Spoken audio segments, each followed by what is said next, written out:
Hello and welcome to Smile and Spread a Little Joy. I am your host, the Smile Lady. And if you're tuning in for the first time, I guess you want to know what the smile means. Well, SMILE is an acronym for support, motivate, invest, love, and educate. And I help your child tap into their inner smile. Now I'm going to walk through the steps because basically I teach in sign language, basic Spanish, basic manners, you know, your basic English. So here we go with the first letter. Here's your S. And support. It takes a whole village to raise just one child. Then your M for motivate. That's enthusiasm. Enthusiasm, motivate, don't hate. And they will put the motivate up on the screen in a second. I know that. So motivate, don't hate. Motivate, don't hate. Motivate, don't hate. Let me sing, motivate. You want to help me? Don't hate. Motivate, don't hate. Oh, there you go. Motivate, don't hate. What is it you love doing so much you would do it even if you did not get paid? Then we're going to go to the I. The I, which is invest. That is give back. Take your talent. You know, you had that support system to help motivate and cultivate those talents. You know, that inner motivation. Now you got to give back using that talent. Invest. And that sign for invest is serve. Yes, I want money. I'm a nonprofit. But my most important thing is to serve. Then we're going to go with the L, which is love. And I'm talking agape. I'm not talking about I love that hamburger. I love those shoes. I love your weave. No. We're talking about agape, loving even the unlovable. Your L, and that is this. And speaking of this, you should hug yourself or have somebody hug you at least 26 seconds and smile in the mirror every day. That releases endorphins, and you have to have touch, period. You can't go virtually. You can't get that over Facebook and all of that. You have to have human touch and human connection. I love technology, don't get me wrong, but you have to have that human connection to balance that. Then your E for educate. E. There you go. That should be purple. E for educate or teach. You can go teach. Train up a child in the way he should go, and when he is old, he will not depart from it. That's what this show is about, helping your child tap into their inner smile. Not what you wanted to be, and you're going to have a clone of you, but their inner smile, their purpose. And that's what we're all here to do, to smile. I just took the name legally, the Smile Lady, but you're a Smile Lady, Smile Man, Smile Kid, because everybody was born to leave this place better.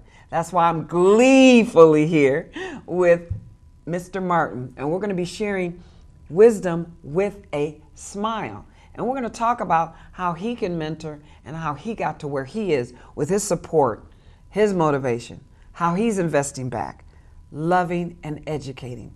So without any further ado, I am just so happy. I have this ram in the bush, Mr. Eddy Martin. There's somebody else named Eddy Martin. We're going to talk about that. Welcome. Thank you so much. Oh my goodness, with this you said I can hug you. Let me hug you again. Oh, gleefully yours, Mr. Warbler. But you know what? Before we get into your professional career, number one, you need to add model to it. Oh. Because you're absolutely gorgeous. Oh, thank you. But I want to get to the substance, your parents, your roots. What is it that you love doing so much that you would do it even if you didn't get paid? And like I tell the audience, you've been doing it since you were about 6 or 7 years old. That's right.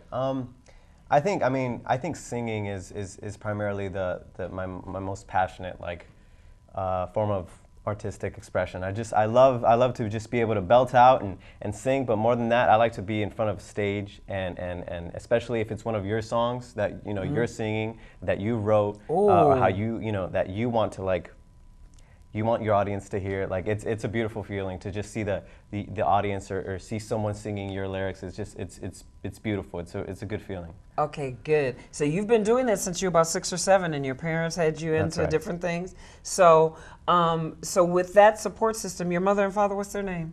It's Enrique and Rosario. Okay, there you go. I love to give that talent of that support system there. So Enrique and Rosario. So where are you from?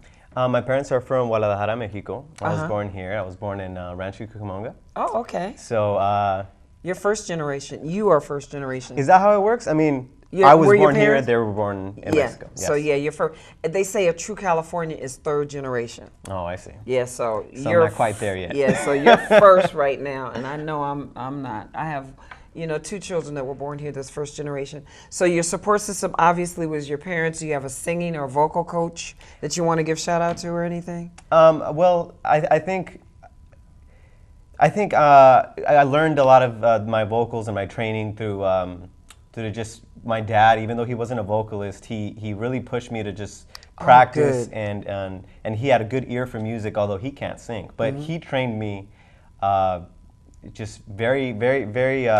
Was very not. He wasn't strict, but he was very dedicated to giving me a lot of time.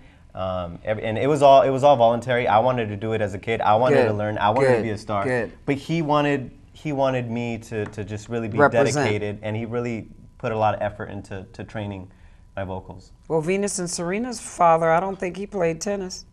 That's crazy. And he look coached. How, And the way he coached, he put signs different places, positive quotes.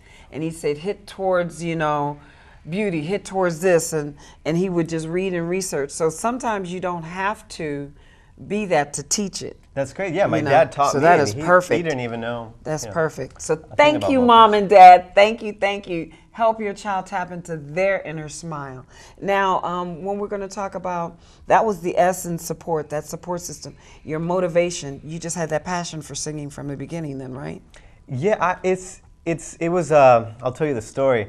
It was a talent show in a community. It was a community talent show.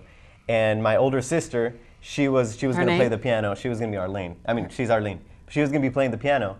And I wanted just to participate and be on stage. And when I went up on stage, I fell in love with it. I fell in love with the applause, the ambiance, the just the feeling of being up on stage. Oh. And there began my motivation to continue doing this, especially because I won. I won first really? place. How old were you? I was 6 years old. And how old was your sister? And she was 9. Oh my gosh. Yeah. I got chills right now. So there, I knew that's what I wanted to do. And you know why they applauded? It was not your you probably came out looking so cute, and they were just and then when you heard that just brought the talent out, that support there. I mean, just like right now, I could just put you out there and go, boom, this model. But so investing back, now that what have you done now with your talent and singing? Kind of give me a little bio here, and then tell me what you're doing to give back, because you're given this talent not to keep for yourself, but to share and to give back. So go ahead and tell me what you have done. And I think to give back, I have a little sister now, and she looks up to me a lot. And how old is she? And she's about to be 15. Oh yes. Yeah. So definitely. us Latinos, we do the quinceañera thing. Oh yes. So we're organizing that right now. It's a mess. It's almost like planning a wedding, but she is, I'm her role model, and I'm so excited to just set a good example and teaching her everything I know, because she looks up to me and she wants to be like me. So I try and give her as much advice and as much lessons and training that I can give her. So what are you on now? What have you done? What have you done? You said something about Glee. You were on Glee and That's a right. warbler. Yeah. So singing has opened a lot of doors for me. I got an agent and I got a manager all through singing, and it's been a great rocky up and down career. Recently, I was on the show Glee as a warbler. I was a part of a group that sang a cappella. We were an all boys prep school. We wore the suits, and that was amazing because that opened up so many more doors, and it made me discover a lot about the world, because Glee is such a global icon for just non-bullying or just non-hatred towards the gay community, and they just opened so many barriers. See, that's good. And it opened my eyes also, and it allowed me to see and talk to fans that relate to you. I mean, you're a character on screen, but they relate to the character, and they feel so thankful and so excited that someone on TV is portraying them, you know. So Okay, it's, that's really good. And you great. said you were on something else with SAYC? oh, that's right. When I was younger, my very first acting gig. Listen, younger. How old you have to say younger? Well, I was 11 and I'm Okay. 23 now. So, Okay. my very first big acting gig was a directorial debut by Salma Hayek, and that was called The Maldonado Miracle. And I played an immigrant boy crossing the border in order to find his father because his mom died of cancer. So it's based on a book by Theodore Taylor. It's called The Maldonado Miracle, and it's a great flick. And I mean, that was my first project that I did as Maldonado 11-year-old. Miracle, that's your assignment, and then call me up when you watch it. You got to get that Netflix, YouTube. You got to go way back to get me as Zach's mom on Power Rangers. See, I did a little thing there. I was his mom, so just do his mom on Parents' Day. You know, I mean, those little things. I never have been into TV. That was just for my resume, but when you said that, it made me think. And guess what? My son pulled it up on YouTube, and I was just going like this, like, oh no! I didn't know they keep everything like forever. They archive it. This you remember when Zach, you Power Rangers? You're probably too young to even remember. No, Power I Rangers. remember Power Rangers. This is when Zach was black. Well, he's not Zach black. You know they had the black suit for the black man and the pink suit for this and one. the gold one for the Latino. Yeah, exactly. Yeah. So now they said somebody complained, so now they don't do that anymore. But back with the original one, I was Zach's mom. You know. Oh, okay. Wow. So, but anyway, so we have a warbler and a Power Ranger up here. But so you're giving back, helping your sister, and probably doing benefits and stuff like that. That's right. As far as singing, so that is our purpose and our goal, to leave this place better. Now, love. I know you love what you do, because when you talk about it, you just glow. But did you always, you said 6, you had this confidence. So you always, because of your family nurturing, tell me how that came about, because it seemed like you always had a positive attitude about yourself. And I mean, I do. I love being able to do what I love and I mean, make a living out of it. I mean, Yeah, I think that's it. That's just God's gift to me. And you owe that And back. yes, and I love the people that I meet. I love how we're able to just use art and your personal your singing, your acting, and just make a living out of it. That to me is just, I thank God for that. Okay, and education. Did you have any formal education after this? Maybe they'll have the Pacific Oaks, Never Too Late to Learn. And we have a few minutes to go. Maybe they'll play that, because I know they're playing Moroccan Nights right now. And that's Mandrel. Thank you, Mandrel, for allowing me to use your music, Moroccan Nights. And also, they can play the Pacific Oaks public service announcement. Well, if not, we'll talk about Educate right now. Okay. Since we're talking about education and it's never too late to learn, I'm writing a book, Over 60, Growing Up at 60. It is never too late to learn. And mentorship, we'll have on the next show, Charles Johnson of Altadena, who was born October 25th, 1912. He is 101 years old at the time of this taping and still getting around sharing his wisdom. And that's what we have to do. It's never, ever, ever too late to learn. Now, it gets a little bit more difficult and challenging, me working on my doctorate now at over 60, but you can do it. So they will get that up and let me know when they have that ready to play. And we're going to talk about your education as far as school. What school did you go to? Your favorite teachers? Did you go on to college or? Well, yeah. Actually, my next goal is to start making my own productions and start making films, especially that can send a good message. Because my idea for films is. People are very influenced by the media that they see. For example, Exactly. if you make a movie about cars and Fast and the Furious and stuff like that, the next, right when it comes out, the next month or so, people are going to start painting the cars the way they saw it in the movie, and they're going to put rims and stuff like that. So, like in not ancient times, but just hundreds of years ago, people would tell their stories through just talking and sitting their children down and just talking. But now films are you know, if we're putting trash out there, then that's what, you know, our generations are going to be We're following. planting trash seeds. Exactly. So if you make films that, you know, tell a story, that tell a moral, and that teach a lesson, or that, you know, set a good example, those are the type of movies I want to make. And I'm going to PCC.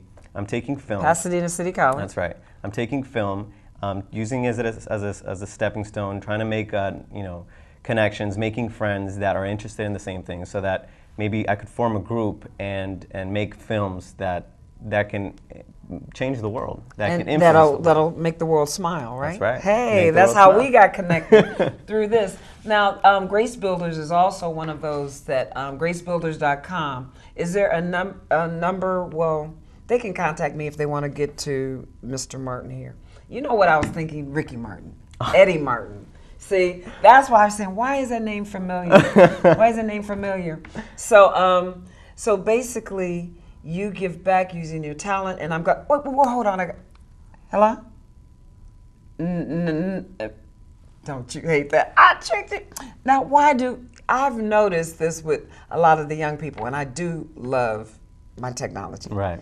But a lot of times you could be sitting like this and texting each other. Oh. Is that tell me what we're doing wrong here. Tell me, and I use this as a prop a lot of times and open up my show lately, because either they're not into you or you're into each other with this. Tell me, please. You know, it's funny because I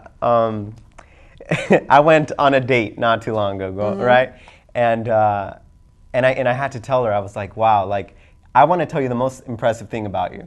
And then she's like, what? I'm like, I like that when I came, you know, because I went to the restroom and I came back and she was on her phone. But right when I came back, she grabbed her phone and she put it back in her purse. And throughout the whole date, she did not bring out her phone.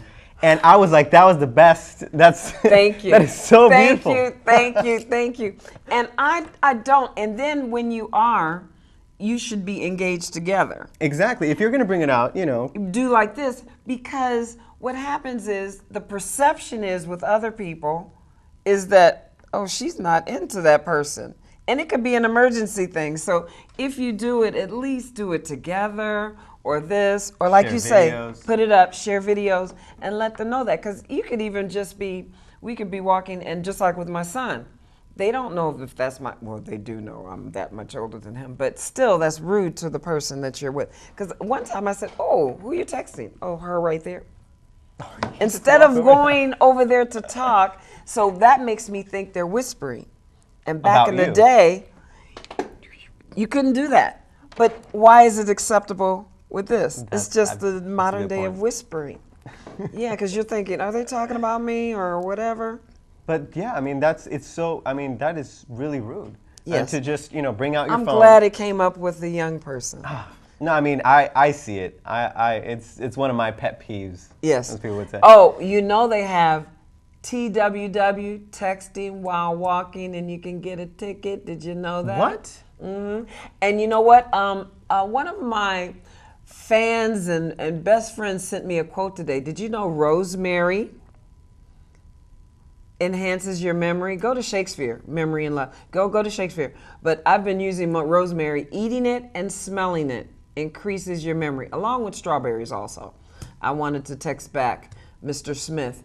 Thank you so much for doing that, Mr. Smith, sending me that tip. And then also another one is, why talk about your sorrows and your pains?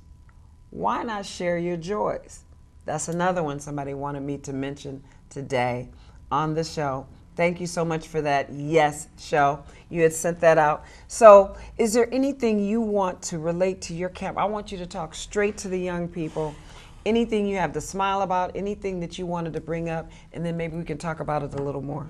Well, I think if there's anyone watching and that wants to pursue a career in something a little similar to what I'm doing, I think it's dedication, and you need to be very, very dedicated and sacrifice a lot of the things that you like and that you wanted. Tell it. You know, if your friends, for example, are going out or you know, they're throwing a party, they're throwing a sleepover or something like that, if you're 10, 13 years old, those things seem like the biggest things in the world. But if you just sacrifice that that night to maybe work on, you know, your piano skills or your drumming skills or your painting skills. And I'm saying all artistic things, but if you just do your homework, if you do, you know, if you focus on math and you really just sacrifice that night out to just become a better person, it's gonna pay off. It will pay off. It pays off in just feeling happy at the, you know, as you get older. And I'm only 23, but I feel like because of the sacrifices that I made as a kid and as a teenager, now that I'm entering my adulthood, I feel like I'm a lot more confident as a person. I have a goal, a destination. I'm working towards it, and it all started since I was young. I feel like I got a head start. So I remember there was one time that it was my sixth grade graduation. We were going to go to Disneyland, and I couldn't go because I had to go to an audition, and I was so devastated by it. But I ended up booking the audition, and I mean, thanks to that, my career has progressed. So that's what I can say. I am so glad this came from a young person. Sacrifice and giving up things. Sometimes you have to make a choice, and that's one thing in the 9 basic needs autonomy. If you want to look at your 9 basic needs based on Rosenberg and Maslow with a smile twist, it's sustenance, protection, empathy, community, and trust. Then celebration, love, autonomy, which is choices, and purpose. So all of those needs have to be met every single day. That's not wants, these are needs. Purpose would be first, but you can't do it if you don't eat, have protection, and all of that. So purpose should be first and last. So the thing is sacrifice. 10,000 hours in anything makes you an expert. So you dedicate 10,000 hours in what you love doing, you'll be able to get paid in it soon. I started working at 14 and retired early, and people said, how do you rate? I said, I put in the hard work early. The hard work early.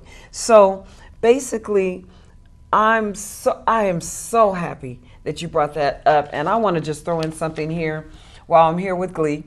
He's going to, what are you doing are you doing anything upcoming, maybe in a month or so, performing? Well, right now I'm working on a documentary. I'm trying to get behind the camera. I'm trying to make my own productions, like I told you before. Yeah.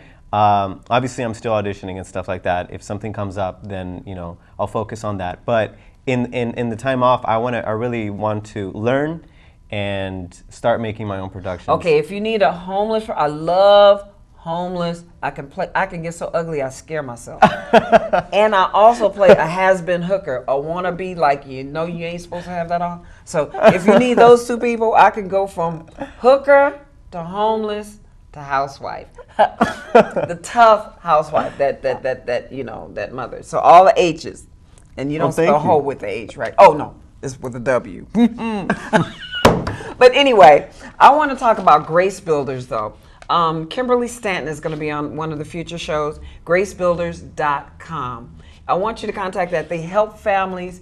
It's available for youth out there. If you want to give back to the community, that's that I invest in Smile. So if you want to give back, gracebuilders.com. Kimberly Stanton, it's a nonprofit, 818-262-7650. Please contact her. More information, families, once you go to that website. If you want to book Mr. Glee here, no, Mr. Eddy Martin, go ahead and give me a call. I'm nonprofit, smilelady.org. Smile and spread a little joy. You can come to that and go to YouTube. Just Google Smile and I'll show up everywhere. So thank you so much. And we're going to go ahead and continue to talk here regarding, now your mother, did she sing or anything also? No, nobody in my family had sung before or anything. Really? Yeah. It your was first generation? Oh. Really? So what did they do? What does your father do? My dad had an accident when he was very young. When he was like 17 years old, he fell off a bike and he has very bad back problems. So he had to not work labor. So he found a way to be a business owner. He does distributing for jeans, so he goes and distributes jeans to jeans, not jeans. Just jeans. Pants. Yeah, that's right. Okay. And he sells. I help him sell them online and stuff like that, and on eBay.